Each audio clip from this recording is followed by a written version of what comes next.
Hey guys, welcome back to in my channel. So कैसे हैं आप सब? I hope you all guys are well. So दोस्तों, जैसे कि आपकी लिटरेरी स्टडीज़ का एग्ज़ाम आने वाला है 8 जनवरी को। सो उसके लिए मैंने ये वीडियो बनाई है। इसके अंदर मैं आपको पोइट्री सेक्शन एक्सप्लेन करने वाली हूँ। आपका जितने भी इसके अंदर पोएम्स है, 4 पोएम्स है इसके अंदर, वो सारी पोएम्स मैं इसके अंदर एक्सप्लेन करूँगी। सो ये आपके एग्ज़ाम पॉइंट ऑफ व्यू से इंपॉर्टेंट होने वाली है। सो वीडियो को एंड तक ज़रूर देखना।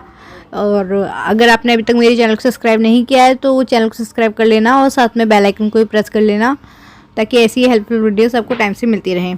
सो नाउ स्टार्ट करते हैं हम वीडियो को। आपकी पोइट्री सेक्शन में टोटल 4 पोएम्स दे रखी हैं। सबसे पहली है जॉन मिल्टन की ऑन हिज ब्लाइंडनेस। दूसरी है आपकी विलियम वर्ड्सवर्थ की कंपोज अपॉन वेस्टमिंस्टर ब्रिज। उसके बाद है आपकी एमिली डिक्सन की 341 आफ्टर ग्रेट पेन। उसके बाद है रविंद्रनाथ टैगोर की where the mind is without fear. So हम ये सारी पोएम्स को डिस्कस करने वाले हैं आज के इस वीडियो में। तो सबसे पहले हम अपनी ऑन हिज ब्लाइंडनेस पोएम को समझेंगे, जो कि जॉन मिल्टन ने लिखी है।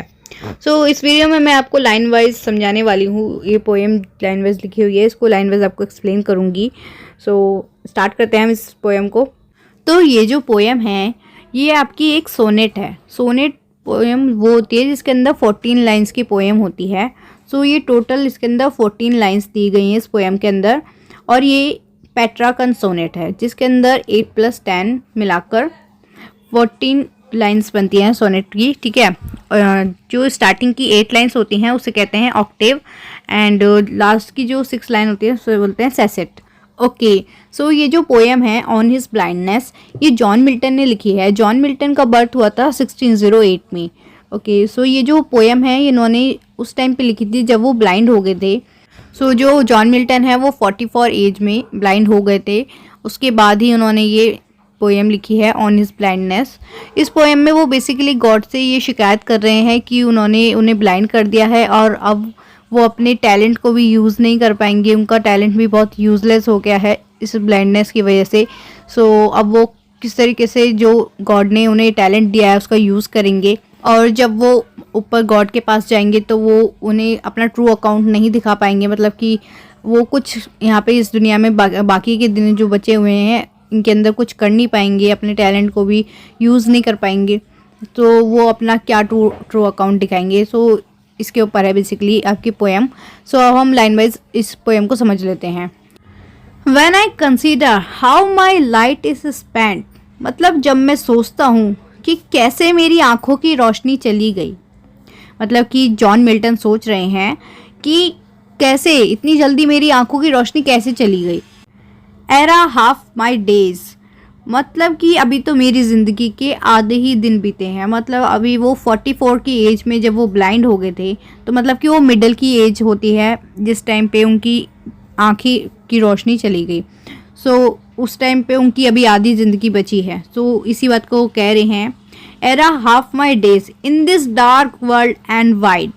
मतलब मेरी ज़िंदगी के तो अभी आधे दिन बचे हैं, मैं बाकी के दिन कैसे जीऊँगा इतनी बड़ी दुनिया में इस अंधेरे के साथ। मतलब कि उन्हें अंधेरे की ज़िंदगी में जीना पड़ेगा क्योंकि अब वो उनकी आईसाइट चली गई है, वो अब देख नहीं सकते हैं। सो उन्हें अंधकार में ही जीना पड़ेगा। सो अपने बाकी के दिन वो कैसे जिएंगे इस अंधकार भरी दुनिया में। फिर एंड दैट वन टैलेंट, मतलब कि वो जो एक टैलेंट है, इसका मतलब इनका टैलेंट क्या है, पोएटिक्स पोएम, मतलब ये राइटर हैं, ये पोएम राइट करते हैं। ठीक है, इनका टैलेंट ये है।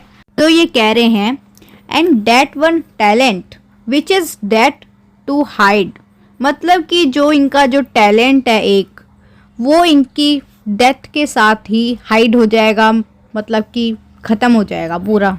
ठीक है, इनकी मतलब मृत्यु के बाद इनका टैलेंट भी इनके साथ ही छुप जाएगा।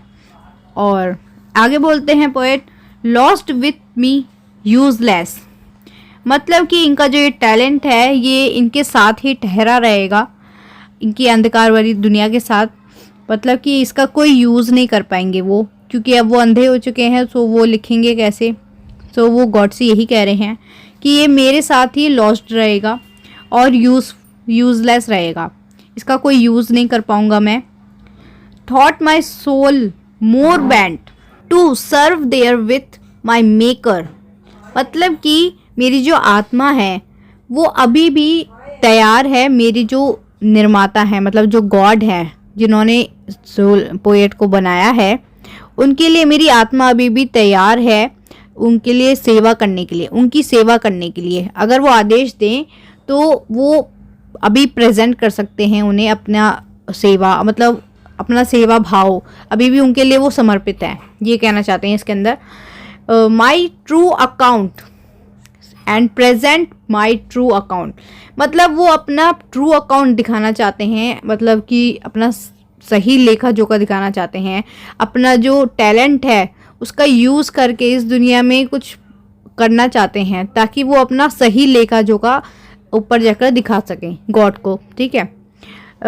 लीस्ट ही रिटर्निंग चाइल्ड, वो इसलिए अपना ट्रू अकाउंट दिखाना चाहते हैं ये अपना काम करके, ताकि वो जब ऊपर जाएं दोबारा, मतलब जब गॉड के पास जाएं, ये कहते हैं ना कि जब किसी की डेथ हो जाती है तो ऊपर जाके जो धर्मराज होते हैं वो सारा लेखा जोखा देखते हैं।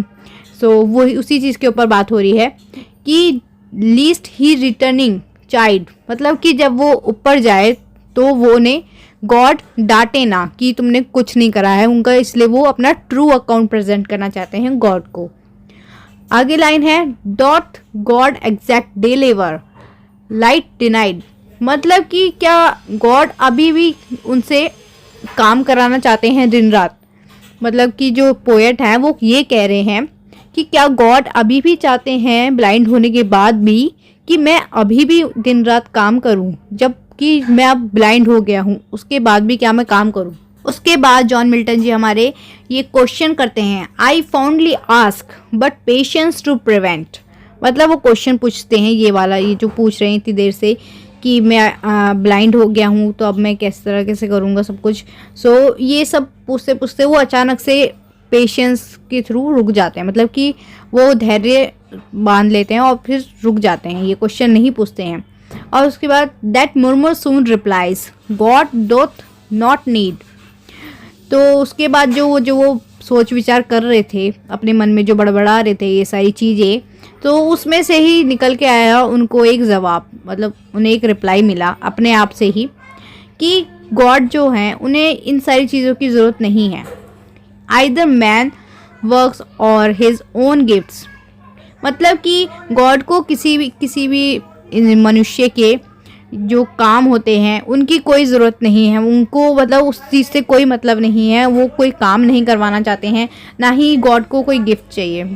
मतलब कि जो भी गॉड ने जो उन्हें गिफ्ट दिया है, जैसे कि टैलेंट दिया है जो भी, सो उन सारी चीज़ों का जो वो काम करते हैं वो गॉड को उन सारी चीज़ों की ज़रूरत नहीं है। जैसे कि गॉड के लिए वो कह रहे थे, पूछ रहे थे कि हमारे जो जॉन मिल्टन जी हैं वो जो पूछ रहे थे कि क्या गॉड अभी भी मुझसे दिन रात काम कराना चाहते हैं, तो उसके बाद उनके मन के अंदर से ये एक रिप्लाई आया कि नहीं, गॉड किसी को काम नहीं करवाना चाहते, मतलब उन्हें कोई मतलब नहीं है कि तुम काम करो ना करो, मैन का जो वर्क होता है, ठीक है, जो वो अपना टैलेंट यूज़ करते हैं इस दुनिया में आकर, उनसे गॉड को कोई ज़रूरत नहीं है उस चीज़ की, ठीक है।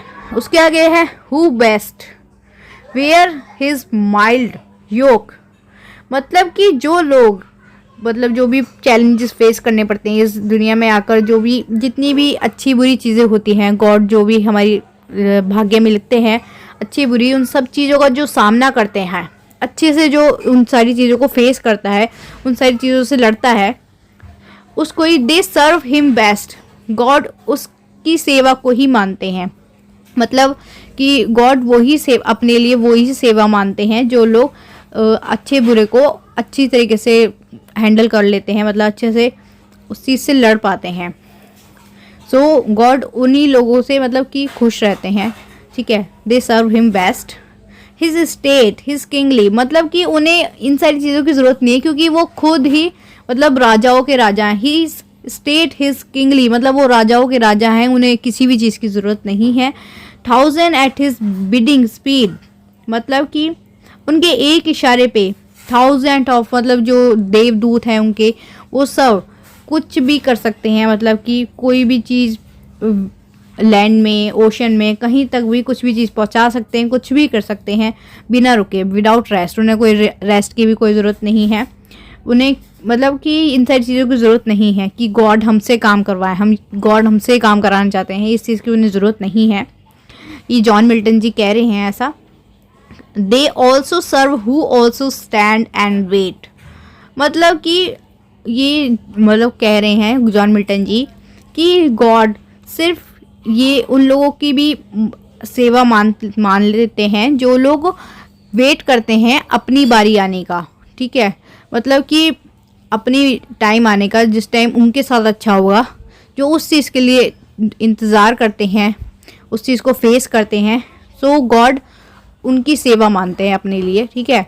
सो इस पूरी पोएम में यही था, जॉन मिल्टन जी गॉड से यही सब कह रहे थे कि मतलब कि उन्होंने पहले शिकायत करी गॉड से कि मैं अब ब्लाइंड हो गया हूँ, सो अब मैं कैसे सब कुछ कर पाऊँगा इस अंधकार भरी दुनिया में, ये सारी चीज़ें।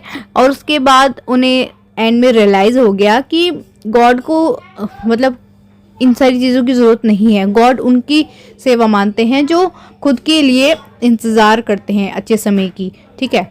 सो इस पोएम में इतना ही था। नाउ हमारी ये वाली पोएम कंप्लीट हो चुकी है ऑन हिज ब्लाइंडनेस की। सो नाउ हम नेक्स्ट पोएम समझेंगे अपनी विलियम वॉट्स की compose upon Westminster bridge. So basically आपकी ये जो पोएम है ये पेट्रार्कन सोनेट है। मैंने आपको पहले भी बताया था अभी कि ये पेट्रार्कन सोनेट क्या होती है। पेट्रार्कन सोनेट में मतलब कि 8 लाइन ऑक्टेव कहलाती है एंड 6 लाइन सेसेट कहलाती हैं, तो उन्हें मिला के 14 लाइन मिलती है जो कि बनती है पेट्रार्कन सोनेट, ठीक है। और ये जो पोएम है ये आपकी 1807 में पब्लिश हुई थी। सो इसकी जो मेन बुक है मतलब पोएम इन 2 वॉल्यूम, उसमें से ये कुछ उसका पार्ट लिया गया है। ये जो है हमारी poem compose upon Westminster bridge, ये सितंबर 1807 की टाइम पीरियड की है। सो हमारी ये जो पोएम है इसके राइटर हैं विलियम वर्ड्सवर्थ। सो ये पोएम हम स्टार्ट करते हैं। Composed upon Westminster bridge.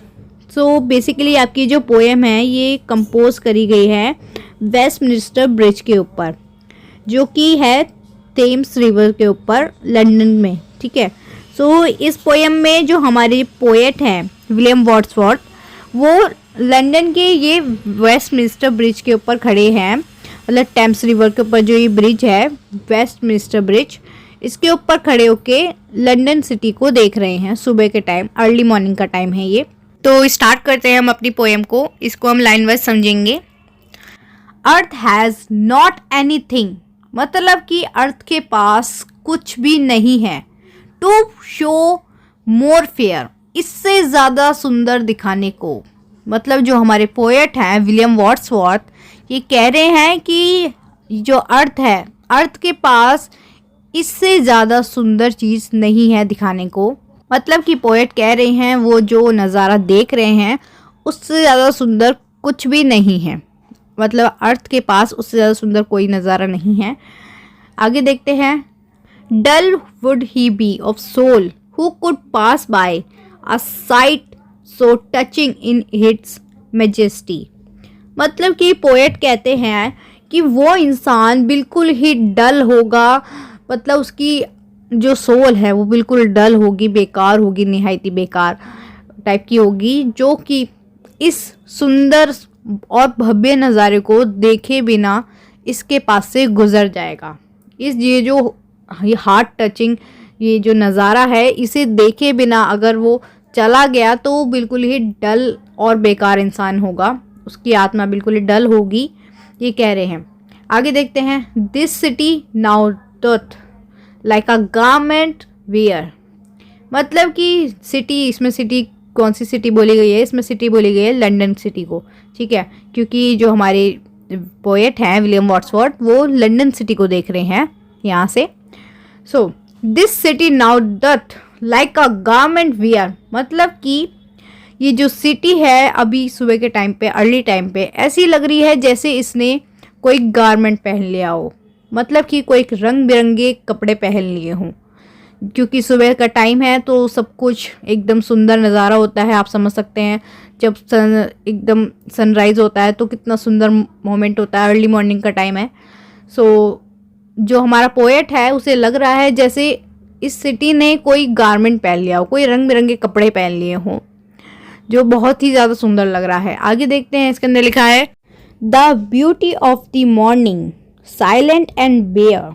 मतलब कि सुबह की ब्यूटी देख रहे हैं वो, मतलब मॉर्निंग टाइम है और सब कुछ इतना सुंदर लग रहा है, ऐसा लग रहा है जैसे सिटी ने कोई गारमेंट पहन लिया हो रंग बिरंगा, जिसमें वो बहुत ज़्यादा सुंदर लग रही है। चारों तरफ शांति है और सबसे मतलब सुबह की अर्ली टाइम की जो सबसे बड़ी ब्यूटी होती है वो होती है साइलेंट। मतलब ज़्यादातर उस टाइम पे शांति रहती है, एकदम साइलेंट रहता है, सब कुछ एकदम अच्छा लगता है ना।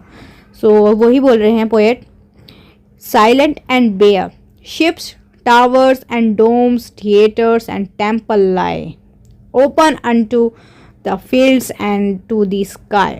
मतलब कि सुबह के टाइम पे सब कुछ शांत है, इसलिए इस टाइम पे ना तो कोई शिप चल रही हैं, मतलब टेम्स रिवर में ना कोई शिप्स चल रही हैं, और जो टावर्स और डोम्स और थिएटर्स हैं और जो टेम्पल्स हैं यहाँ पर भी बहुत शांति है। सब कुछ एकदम क्लियर और एकदम दूर दूर तक साफ नज़र आ रहा है, ना कोई मतलब भीड़ भाड़ ना, सब कुछ एकदम शांत बहुत ही सुंदर लग रहा है। और इस टाइम पे जो पूरी सब कुछ जो भी आप यहाँ से देख रहे हो वो सब कुछ क्लियर दिख रहा है, चाहे वो टावर्स हो, डोम्स हो या थिएटर्स हो, और एकदम खाली और एकदम सुंदर लग रहा है और एकदम आसमान तक पूरा खाली है। ठीक है, आगे देखते हैं, all bright and glittering in the smokeless air. All bright and glittering मतलब कि इस टाइम पे सब कुछ एकदम सुंदर चमक रहा है, ऐसा लग रहा है। मतलब पोएट ऐसा सुबह के टाइम पे महसूस कर रहे हैं कि सब कुछ अभी सब कुछ ग्लिटर कर रहा है, सब कुछ शाइन कर रहा है, क्योंकि इस जो स्मोकलेस हवा है इस टाइम पे अर्ली मॉर्निंग का टाइम है। मतलब अभी कोई कार वगैरह चलनी स्टार्ट नहीं हुई है, अगर कार वगैरह स्टार्ट हो जाएंगी चलनी उस टाइम पे सो स्मोक फैल जाता है हवा में, बहुत ज़्यादा पोल्यूटेड हो जाती है।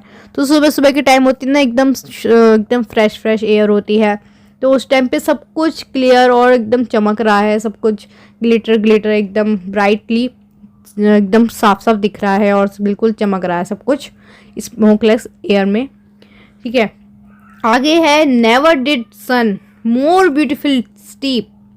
मतलब कि इससे पहले सन कभी भी इतना ज़्यादा मतलब भव्यता के साथ नहीं चमका है, और इसकी जो इन हिज फर्स्ट स्प्लेंडर मतलब कि जो उसकी जो किरणें हैं, जो मतलब सुबह के टाइम पे होता है ना कि किरणें एकदम झुकाव में नीचे आती हैं इस तरीके से, तो इससे ज़्यादा कभी भी झुकाव में और इतनी ज़्यादा सुंदरता में उसकी सन की किरणें नहीं आई हैं अर्थ पे इससे पहले, जो इस टाइम पे आ रही हैं एकदम सुंदर एकदम भव्यता में है सब सन भी। ठीक है, और जो वैली और रॉक और हिल हैं, never say I never felt a काम सो डीप। मतलब पोएट कह रहे हैं इससे पहले मैंने कभी भी इतना भव्यता भरी सन को और मतलब ये वैली रॉक हिल इन सबको अभी कभी मतलब इससे पहले इतना ज़्यादा भव्यता में नहीं देखा, इतना ज़्यादा सुंदर नहीं देखा, कभी इतना ज़्यादा अच्छा महसूस नहीं किया। इन सारी चीज़ों को देखकर और महसूस करके उन्हें बहुत ज़्यादा काम फील हो रहा है। मतलब जो पोएट हैं उन्हें बहुत ज़्यादा अच्छा लग रहा है वो सारी चीज़ें देखकर, एकदम शांति में। अर्ली टाइम है, ठीक है, अर्ली मॉर्निंग का टाइम, तो सब कुछ बहुत अच्छा लग रहा है उन्हें ये सब देखना, काम सो डीप।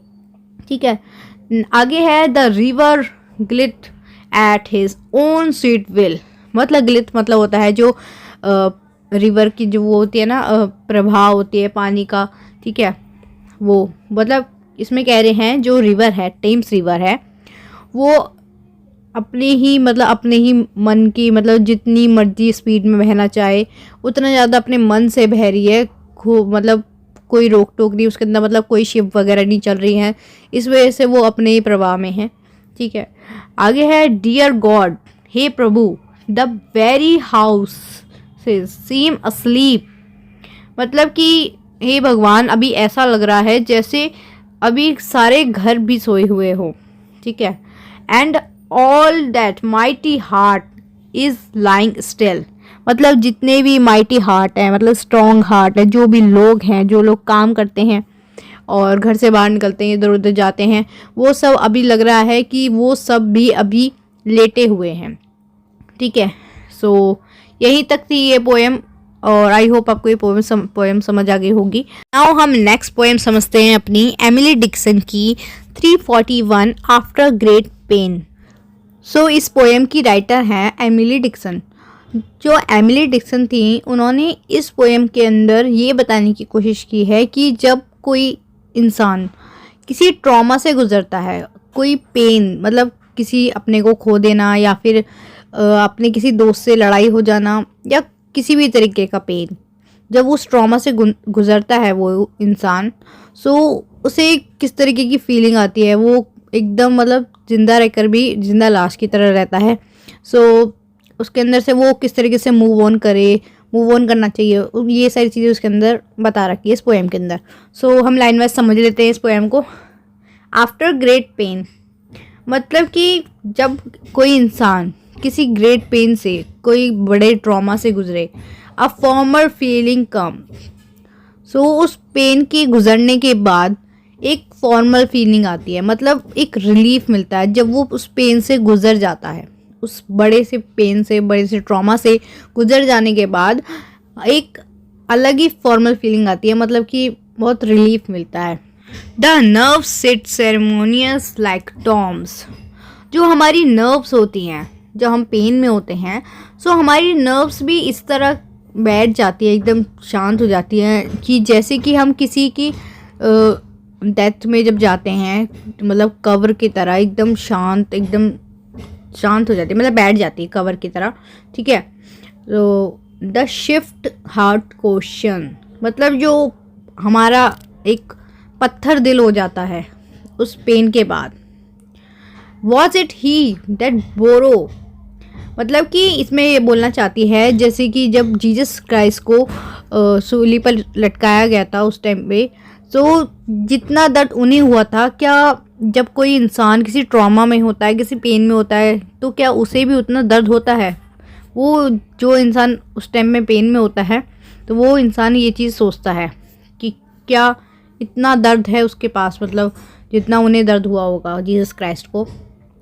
एंड यस्टरडे और सेंचुरीज बिफोर, ऐसा लगता है कि कल की ही बात हो, लेकिन कई सेंचुरीज गुजर चुकी हैं।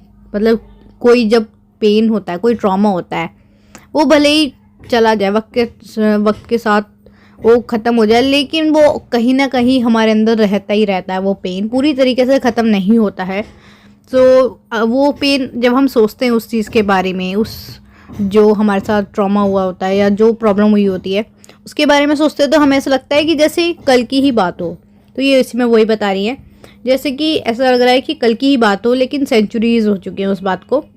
The feet mechanical go around, हमारे जब हम किसी पेन में होते हैं तो हमारे पैर एकदम मैकेनिकल हो जाते हैं, मतलब हमें खुद नहीं पता कि हम कहाँ जा रहे हैं। पेन में रहते हैं तो एकदम डिप्रेस टाइप के रहते हैं, तो हमारे पैर एकदम मैकेनिकल हो जाते हैं कि इन्हें कुछ पता ही नहीं है, कितना भी लंबा रास्ता हो इन्हें पता ही नहीं है कि कहाँ पे चल रहे हैं, ज़मीन पे चल रहे हैं या हवा में चल रहे हैं या फिर मतलब कितना भी लंबा रास्ता हो ये चलते ही रहते हैं, एकदम लकड़ी के पैर जैसे हो जाते हैं। ठीक है, इसके अंदर बोला है regardless ground awkwards containment like a stone, मतलब दिल को एक पत्थर की तरह एक सुकून मिलेगा। ठीक है, और दिस इज़ आवर हार of lead remember if outlived, मतलब कि इसके अंदर पोएट बोल रही है कि अगर पेन जिस टाइम हो रहा हो उस टाइम पे अगर वो इंसान उस हार में, मतलब उस घंटे में अगर उस चीज़ को जी रहा है, सो उसे वो हमेशा याद रखेगा, जैसे कि as freezing person recollect the snow first chill then stupor then the letting go, मतलब कि जैसे कोई बर्फ़ में जमा हुआ आदमी बाद में बर्फ़ को याद रखता है। First chill then stupor then the letting go, पहले वो चिल हो जाता है, उसके बाद वो धीरे धीरे मौत की तरफ बढ़ने लगता है। सो यही था हमारी आफ्टर ग्रेट पेन की पोएम। सो आई होप आपको समझ आ गई होगी। सो नाउ हम नेक्स्ट पोएम देखेंगे अपनी, जो रविंद्रनाथ टैगोर ने लिखी है, where the mind is without fear. So ये जो पोएम है रविंद्रनाथ टैगोर ने उस टाइम लिखी है जब इंडिया आज़ाद नहीं हुआ था। यहाँ पर इंडिया में ब्रिटिश रूल था उस टाइम पर।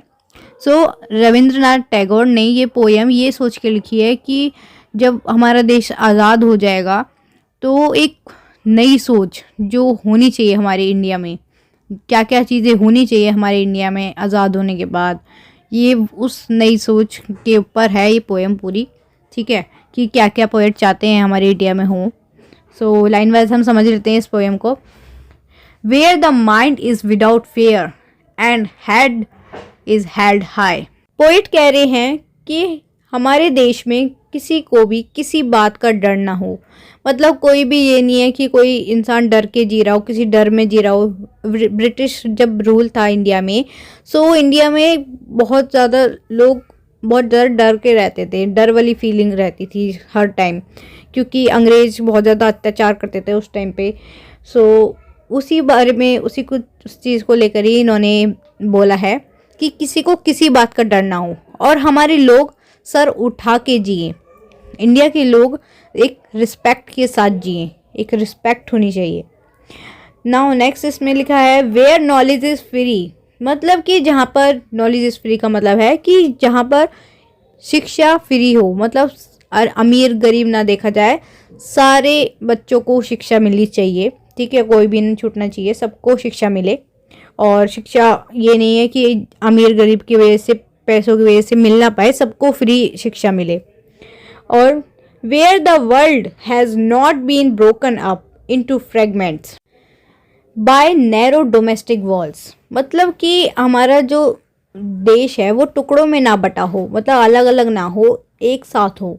ठीक है, ना ही उसमें कोई डोमेस्टिक वॉल से रिलेटेड है, मतलब कि ना ही घर के किसी झगड़ों की वजह से, ना ही जेंडर डिस्क्रिमिनेशन हो, और ना ही कास्ट से रिलेटेड कोई भेदभाव हो, मतलब ना ही रिलीजन में कोई भेदभाव हो। मतलब कि टुकड़ों में ना बटा हो हमारा देश, एकजुट होकर रहे हमारा देश। टैगोर जी कह रहे हैं ये बात।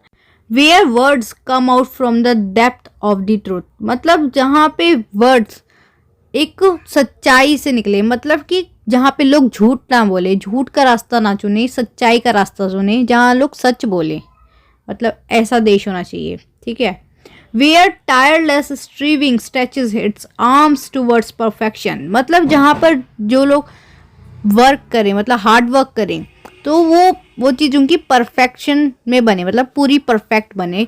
ठीक है, उनको जो उन्होंने मेहनत करी है उसकी मेहनत का फल पूरा परफेक्शन में मिले। Where the clear stream of reason has not lost his way into the drier desert sand of that habit। मतलब कि सब लोग अच्छे रास्ते पे चलें, कोई बुरी हैबिट ना डाले, मतलब कि सबकी अच्छी हैबिट्स हो, सब अच्छे कामों पे ध्यान दे, बुरे काम छोड़ दे, बुरे कामों की तरफ ना जाएं। मतलब बुरे कामों में आप जैसे सोच सकते हैं कि शराब वगैरह पीना, ठीक है, और भी बहुत बुरी आदतें होती हैं, चोरी चकारी, ये सारी चीज़ें ना करें, अच्छे राह पे चलें, अपनी सही राह पे चलें, रास्ता ना भटके। ठीक है, किसी जैसे सूखे रेगिस्तान में जैसे डेड हैबिट होती है उसकी तरह ना जाएं, मतलब बुरी तरफ ना जाए, बुरी आदतों की तरफ ना जाएं। Where the mind is led forward by thee into ever widening thoughts and actions. मतलब ये है कि इसके अंदर जो थी वर्ड है, थी वर्ड का मतलब गॉड है, कि जो हमारे लोग हैं उनके जो विचार और उनके जो कर्म होंगे, एक्शंस, मतलब जो काम करेंगे, वो सारे विचार भगवान द्वारा जो हमें शिक्षा दी जाती है, अच्छी शिक्षा, ठीक है, जो भगवान हमें थॉट्स दें, हम अपनी मर्जी से और फ्रीडम से करें काम, हर काम। मतलब ये नहीं है कि किसी के दबाव में आके काम करें, खुले विचार हो हमारे, ठीक है, और स्वतंत्र विचार हो, कोई भी मतलब भेदभाव, ऊंच नीच, ये सब चीज़ें ना हो। ठीक है, जिसके अंदर भगवान के द्वारा दिखाए गए रास्ते पे चले हम लोग। और into that heaven of freedom my father let my country awake. मतलब कि रविंद्रनाथ टैगोर इस पोएम में ये भगवान से प्रे कर रहे हैं कि ऐसा स्वतंत्र और एकदम स्वर्ग जैसा ऐसा हमारा देश हो, ये भगवान से ऐसी प्रे कर रहे हैं रविंद्रनाथ टैगोर जी उस टाइम पर जिस टाइम हमारा देश आज़ाद नहीं हुआ था, जिस टाइम पे ब्रिटिश रूल था। सो आई होप आपको ये पोएम भी समझ आ गई होगी। सो हमारी पोएम्स कंप्लीट हुई। अगर वीडियो पसंद आई हो तो प्लीज़ वीडियो को लाइक ज़रूर करना और कमेंट सेक्शन में ज़रूर बताना कि आपको वीडियो कैसी लगी। और अगर आपको कोई और डाउट हो तो आप मुझसे कमेंट सेक्शन में पूछ सकते हैं। और अगर आपने मेरे चैनल को अभी तक सब्सक्राइब नहीं किया है तो चैनल को सब्सक्राइब कर देना ताकि ऐसी हेल्पफुल वीडियोस आपको टाइम से मिलती रहें। Thank you so much for watching. Bye bye, मिलते हैं नेक्स्ट वीडियो में।